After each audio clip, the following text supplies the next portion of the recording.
scripted lines. But listen to how she handles being asked about does she regret defending the Biden administration's support for genocide. We're not going to watch the whole clip, just the most, I think, revealing part.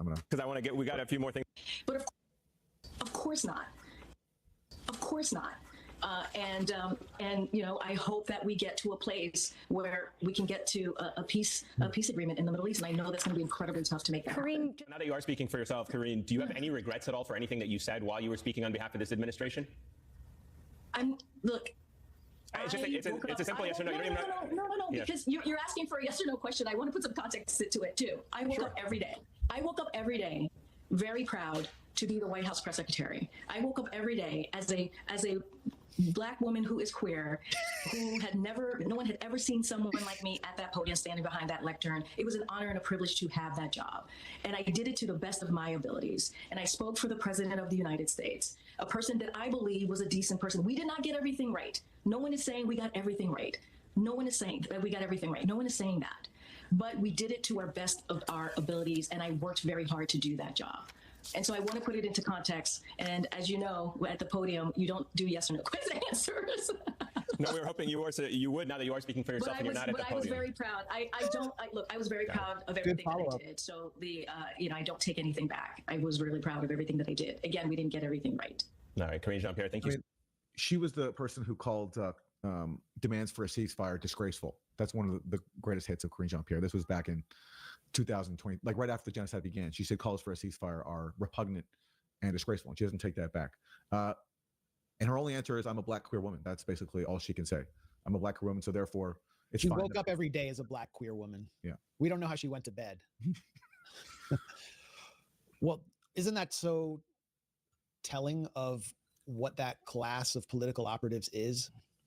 That they just weaponize their identity in order to reinforce the most progressive iterations of establishment politics.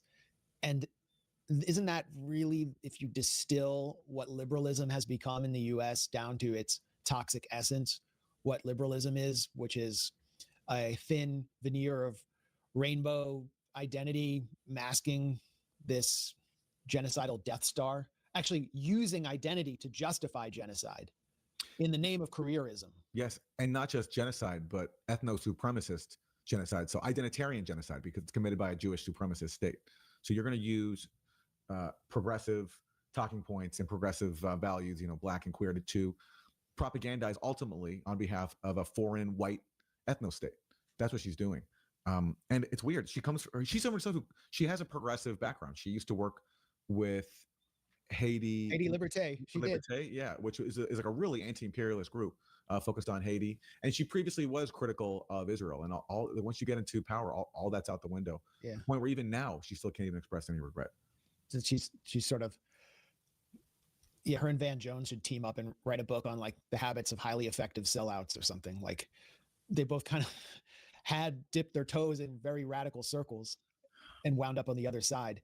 But, she couldn't even get as far as Matthew Miller, the State Department spokesman, Smirkula, who actually said, well, I was actually providing cover for war crimes, but that was my job. Yeah. Because she wants to be in the administration. Again, these people are always walking through the revolving door and they can never give up. That's why Kamala Harris actually has entertained hopes of running again. Someone she never won a single delegate and rode the coattails of Joe Biden's dementia-addled campaign to become vice president and then the nominee.